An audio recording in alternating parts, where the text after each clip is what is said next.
Welcome back to the channel, guys. So this is the fabric we're working with. This is actually half yards, but I suggest you make use of more than half a yard to make yours. So I'm just going to fold this in two, as you can see,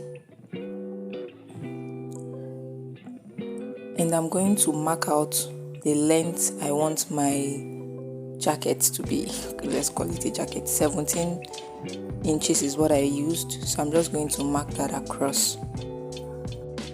So guys, I just want to say sorry for the way the visual is appearing. I did not place my camera properly and I did not know till I was editing the video. So after marking out our 17 inches, I just marked out our shoulder measurements. Our shoulder measurement divided by 2, I made use of 8 inches, and I came down by 1 inches at that point, as you can see, and then I marked out the opening of our armhole, and here I used 8 inches as well. So I just drew out the line, and I'm just going to come up by 1 inches to create our armhole curve. And I also marked out the neckline depth. Here I made use of 3 by 3 inches.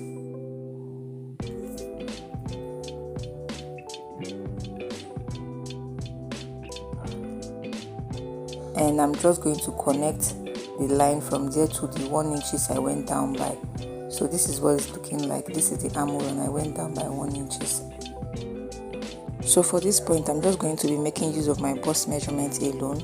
And my bust measurement is 35 inches. 35 divided by 4 is 8.75. So I'm just going to mark that. And please take note, here after adding my bust measurement, I added an extra 3 inches. I would suggest you make yours at least 2 inches or 1.5, because I discovered making use of 3 inches was too much. I actually had to trim some out, so please take note when you're making yours. So this is me adding the extra 3 inches. So when you're making yours, please make sure to use at least 2 inches or 1.5, depending on how you want it to be.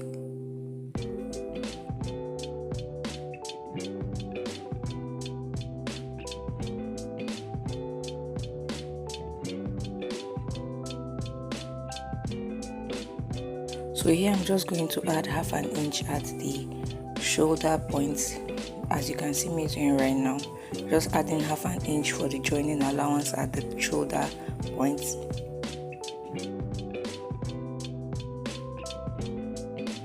So this is what it's looking like. I'm going to cut this out and use this to cut the back piece as well.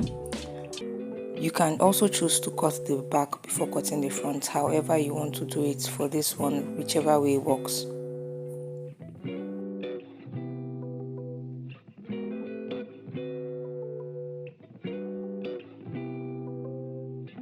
So here I'm just placing the front piece on the back piece. If you were cutting the back piece first, you would be placing your back piece on your front piece. So as you can see, I am placing the front piece to cut out the back piece.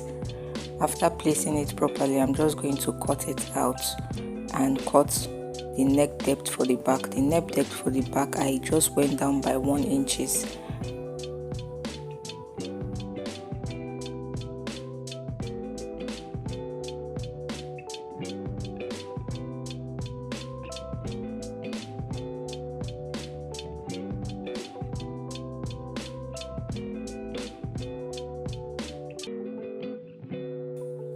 Like I said before, I went down by 1 inch and I just carved that out to meet the 1 inch that I went by, and I cut it out. So this is what our back piece is looking like. So I just took the front piece and I make sure everything is aligned properly and equal, and I cut the front part of the front piece, as you can see me doing here.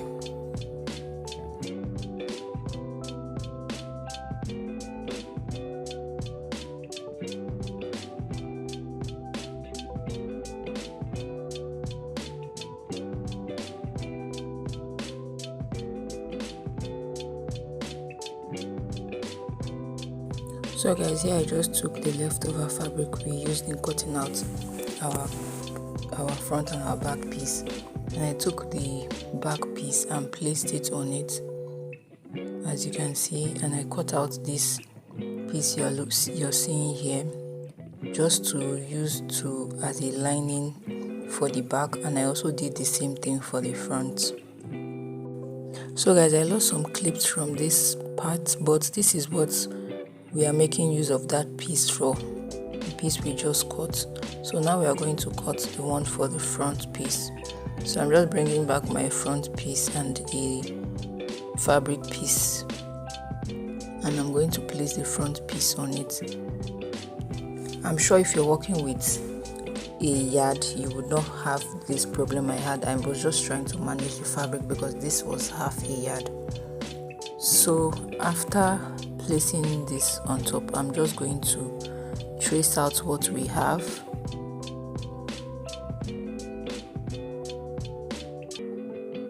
So this is me tracing it out to cut out our lining piece,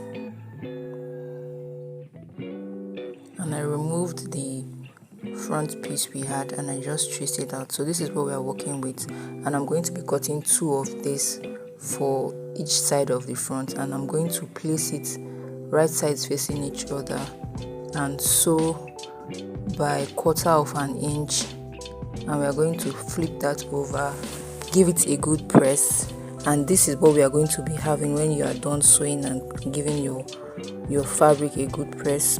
This is what we are going to be working with. As you can see, mine is not ironed. I did not iron mine immediately because we're in Nigeria and there was no light when I was filming this video. So make sure you give yours a good press, and we are just going to be joining the shoulders together right now.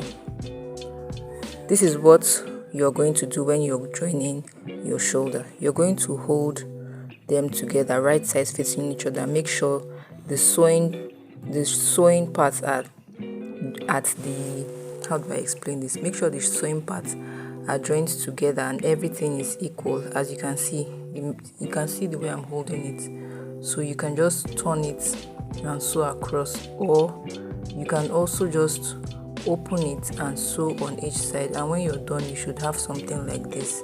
I hope you understand what I explained.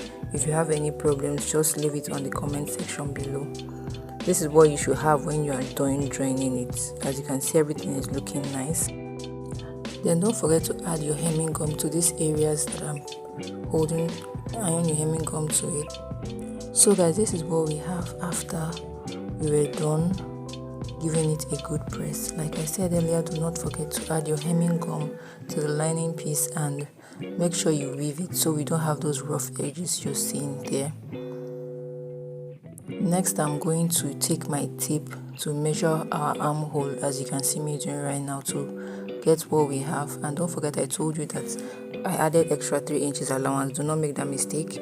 It's not really a mistake if the person you are working with is really big, but mine, I'm a slim person, so it was too much, so I had to cut off the excess. So I'm just going to take note of the figure I got from taking the measurement, and this is the fabric we are working with for our sleeve. This was the only fabric left, so I had to just manage it. I just fold that into 2 so I can cut the sleeve for the both arm, and I'm going to fold this.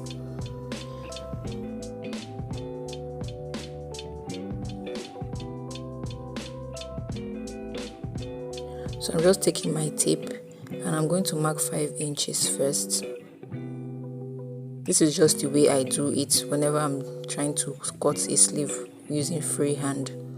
And this is we have about 6 inches or 5.5 inches here. 6 inches, and that's not too much to work with, but it's fine. And I'm just going to make a curve downwards towards the 5 inches I marked. So this is what we have. And the sleeve was not enough to go across our armhole, so I later had to add a little fabric piece just to, should I say, patch it so it will look good. But if you're working with 1 inches, this will not be a problem for you. I really like the jacket and I just wanted to make it and show you guys how I made it. So I just had to work with the fabric I had. So make sure you are working with at least 1 yard of fabric. So after cutting that out, I had to hold it to find the midpoint, and I just created a notch so you can know where you're going, the starting point when you're joining your sleeve to your main fabric, your dress, your top rather. So I just folded the edges, the bottom part of the sleeve, and this is what it's looking like after I was done folding it. This is what the both of them are looking like.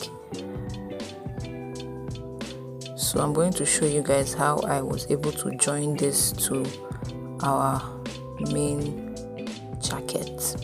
So I took the part that I made a notch and I just held it towards the joining that you see there, and I took my pin and I just pin it down so I can know where to sew. You don't really need to do this if you are an expert and you can just sew and it's going to look fine, but for a lot of beginners they have problem with this. So this is the easiest way you can do this in order to avoid any mistakes, and you're just going to adjust it to the very top and sew. As you can see, that part was not enough. That was the area I told you I had to patch so our top would look very nice. So you're just going to sew across and do the same thing for the other part. This is what we are looking like after we were done joining the sleeve. So this is the area I told you I had to patch because the fabric was not enough. So now I'm going to join it together. I'm just holding everything to be equal, as you can see me doing here. And that's how you're going to sew. But first I'm going to mark out how wide I want my sleeve opening to be. My sleeve round measurement divided by 2 is 6, but I want the opening to be really free, so I made use of 8 inches for the opening of my sleeve. I'm just going to mark that down, and I'm going to mark it down towards the main bodies, and that's how we are going to sew this. So that's how we are going to sew this, and when we are done we are going to fold the bottom part of the crop jacket. After joining this side, we are just going to fold this part and trim off that excess you're seeing there and just fold everything together, and we're done. This is the final result. Thank you guys so much for watching. You can choose to add a press button to the top part there, or you can just leave it open. Whichever way is going to look very nice. Thank you so much for watching, and I'll see you on my next video.